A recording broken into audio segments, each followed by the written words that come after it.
Olá, seja bem-vindo. Esse é o Não Só de Pão, o devocional da Paróquia Litoral Norte Catarinense, e nós estamos conversando sobre o que significa ser discípulo de Jesus. Hoje eu gostaria de conversar com vocês e dizer que ser discípulo de Cristo é investir tempo para ouvir a voz de Deus. Veja, não é gastar tempo, é investir tempo. Sábio é quem consegue perceber onde investir da melhor forma o seu tempo. E a Bíblia nos ensina que investir tempo para buscar ouvir a voz de Deus é um dos melhores investimentos que nós podemos fazer na vida. A Bíblia narra uma história de Jesus com seus discípulos quando ele sobe um monte, e no alto desse monte, então, ele se encontra com duas figuras históricas do passado de Israel, Moisés e Elias.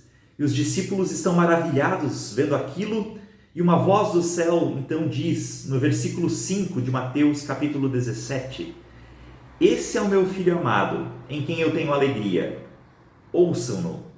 Esse é meu filho amado, em quem eu tenho alegria, ouçam-no. A voz de Deus dá uma ordem muito simples, mas muito desafiadora. Ouvir, ouçam Jesus. E é desafiadora porque nós vivemos, gente querida, num mundo muito barulhento.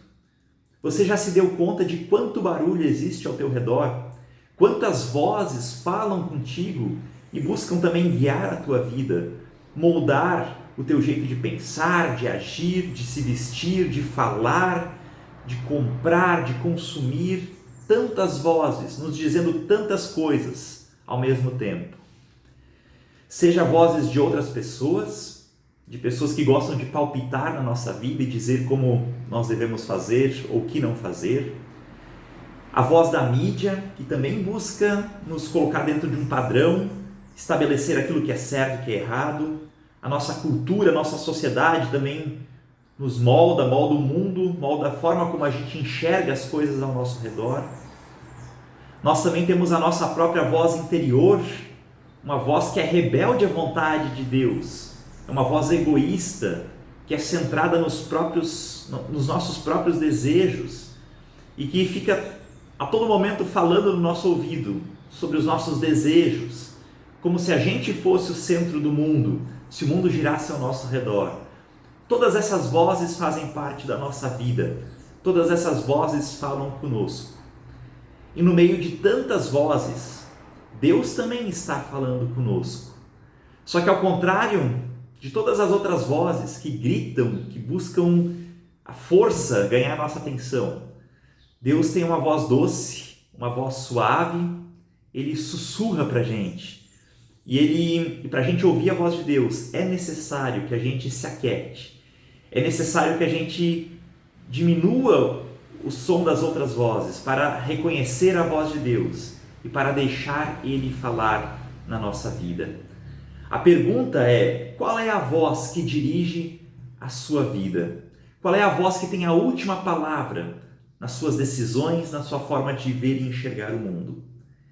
Quem quer ser discípulo de Jesus precisa que a voz do Mestre seja a voz que fala mais alto, aquela que tem a palavra final sobre todas as outras vozes. O convite que Deus nos faz é de a gente aprender a baixar o volume das outras vozes e sintonizar a voz de Deus com mais clareza. É que nem aquele rádio antigo, que a gente precisa sintonizar da melhor forma possível, para que fique clara a voz que vem do outro lado. Nós muitas vezes perdemos a sintonia com Deus e nós precisamos a cada novo dia buscar essa nova sintonia, fazer esse ajuste fino da sintonia com Deus.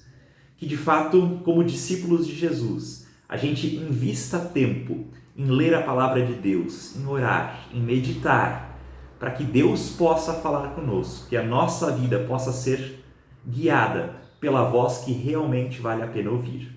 Esse é o meu desejo para a minha vida e que você também possa fazer essa oração. Um abraço, Deus te abençoe.